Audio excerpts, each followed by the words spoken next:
Esse vídeo agora, primeiro, eu recomendo fortemente que você assista primeiro o vídeo anterior, porque nesse vídeo de agora a gente vai fazer uma conexão entre as ideias do Machado de Assis e as ideias do Nietzsche. Então, para que você consiga assistir e aproveitar todas essas informações que eu vou trazer aqui, é importante que você tenha lido os contos do Machado de Assis que nós indicamos e que você tenha assistido também o vídeo anterior em que eu explico as principais ideias do Nietzsche. Então, sem mais delongas, vamos dar uma olhadinha nas principais conexões que a gente pode fazer entre esses dois autores tão importantes.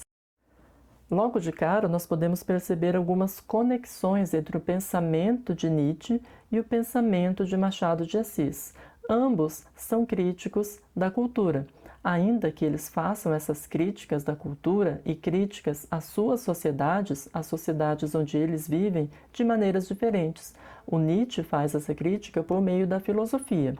O Machado de Assis faz essa crítica por meio da literatura, mas a literatura de Machado de Assis nós podemos chamar de um pensamento do Machado de Assis. Por quê? Porque nas suas obras, nos seus contos, nos seus romances, nos seus poemas, ele vai colocando algumas ideias, seja pelo narrador, seja pela postura de alguma personagem, e aí ele vai conseguindo fazer essa crítica, vai conseguindo expor o seu pensamento, a maneira como ele vê o mundo e, nesse caso, a sociedade brasileira.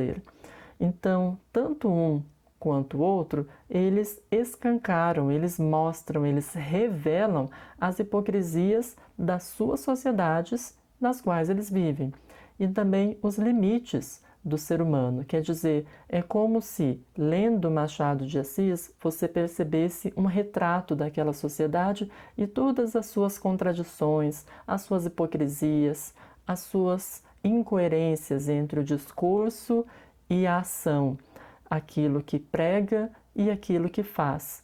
E nas obras de Nietzsche, com toda a sua ironia, os seus sarcasmos, a mesma coisa a gente consegue perceber. Lembra que nós falamos sobre toda a crítica que ele faz à moralidade do cristianismo, a essa arrogância do pensamento científico? Pois é, no fundo são críticas à hipocrisia da sociedade, à incoerência entre discurso e ação, e no Machado de Assis, por meio de contos, por meio de relatos literários, a gente também consegue fazer esse retrato. Agora vejamos de maneira mais específica como é que a gente pode enxergar essas conexões nos contos que a gente selecionou para vocês fazerem a leitura nesse momento, que são A Sereníssima República e o outro conto, Pai contra Mãe. São muitas conexões, são muitas conclusões que a gente pode tirar a partir dessa relação entre Machado de Assis e Nietzsche. Mas aqui eu só vou pontuar algumas para provocar a nossa reflexão.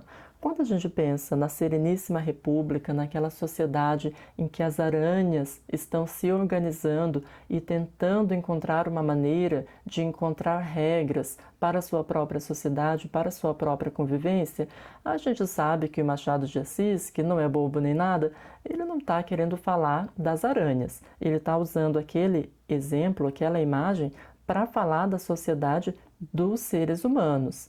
E aí, naquelas idas e vindas, né, as aranhas criam uma regra, daqui a pouco vai lá outra e se aproveita, eles têm que mudar a regra, e aí cria outra regra e dá problema de novo, e aquilo parece um ciclo sem fim. Então, será que a gente pode dizer que é fácil a tarefa de criar os próprios valores? Será que a racionalidade é mesmo capaz de solucionar todos os problemas da sociedade? Ou será que ela encontra alguns obstáculos? Será que aqui a gente não pode fazer uma conexão com Nietzsche, quando ele faz aquela crítica de que a racionalidade, o ser humano, ele tem um pouco também de arrogância, de dizer que ele vai ser capaz de solucionar todos os problemas, né, por meio da razão, da linguagem, do conhecimento, mas depois ele percebe que ele não consegue sozinho resolver tudo? Parece que a gente pode fazer algumas conexões nesse sentido. A Sereníssima República mostra, em última análise, como é difícil para os seres humanos aplicar a racionalidade e conseguir um sistema de regras e de valores que todas as pessoas cumpram, que todas as pessoas consigam viver em harmonia. E agora no outro conto, Pai contra Mãe, aquela história tão dramática em que a personagem Cândido Neves, mas também as outras personagens, como que a gente pode avaliar a postura do Cândido Neves, aquele seu trabalho, aquele seu emprego, se é que nós podemos chamar de trabalho ou de emprego aquilo que ele fazia, de capturar escravos fugitivos? Será que a gente pode classificá-lo como uma pessoa honesta ou o mais correto seria classificá-lo como desonesto?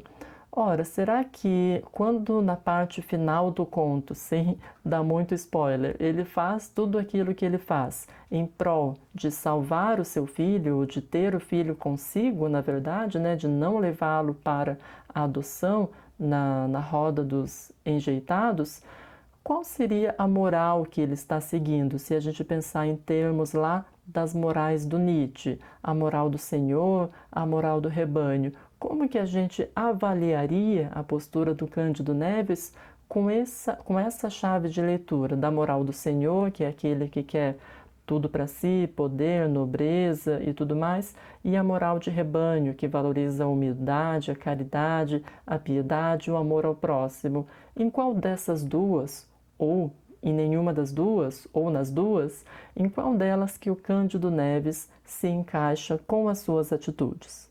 No fundo, é como eu acabei de dizer, Nietzsche e Machado de Assis, eles colocam diante dos nossos olhos algumas contradições que já estão ali na sociedade. É por isso que eles são críticos tão poderosos e críticos de cultura, porque eles nos mostram aquilo que, numa primeira olhada, no primeiro olhar, a gente não consegue perceber. E é através da arte e da literatura, ou através da filosofia, e no caso da ironia do Nietzsche, que a gente consegue perceber essas contradições, essas coisas que estavam meio que encobertas, e através dessas obras os autores trazem para a luz, né? Trazem para a evidência.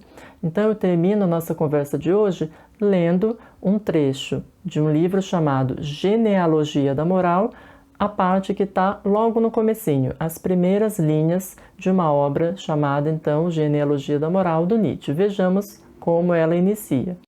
Concluindo então esse nosso estudo, ou essa nossa etapa de estudo, temos aqui o início de uma obra chamada Genealogia da Moral, que é justamente a obra na qual o Nietzsche vai nos convidar a encontrar a origem dos valores, a origem da moralidade e a origem dessas ideias que a gente classifica como corretas ou incorretas, justas ou injustas. Então vejamos o que ele tem a dizer.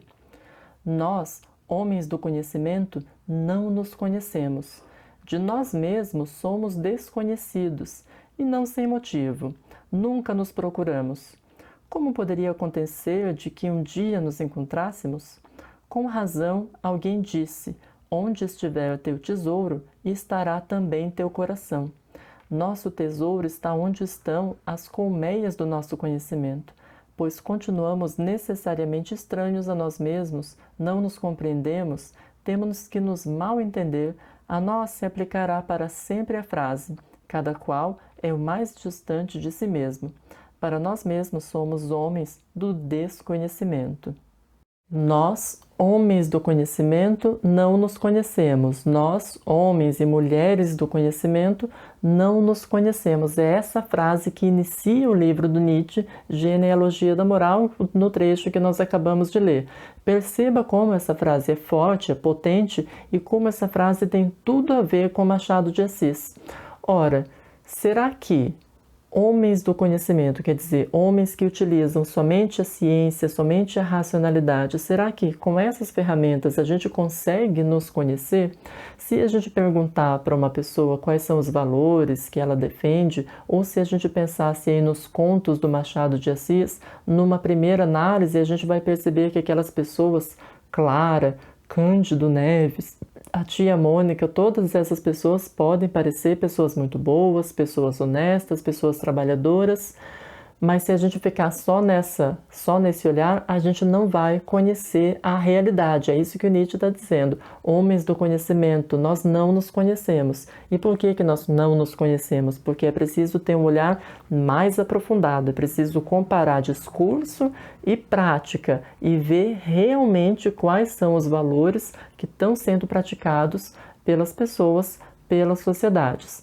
E é preciso ter esse olhar crítico, esse olhar aprofundado, porque numa primeira análise, numa primeira olhada, assim, sem muito critério, sem fazer essa investigação profunda, a gente vai ver, ah, não, tá tudo bem, tudo certo, a sociedade funcionando, as leis todas nos seus lugares, mas o que está por trás disso? O que está por trás das ações, das leis, das próprias normas religiosas? É olhando por trás desses valores que a gente vai conseguir, de fato, nos conhecer. Então, eu convido você a continuar estudando Nietzsche, a ler e a reler os contos de Machado de Assis, esses que nós indicamos, Pai contra Mãe e A Sereníssima República, mas também os outros que são muito interessantes e que servem justamente para isso.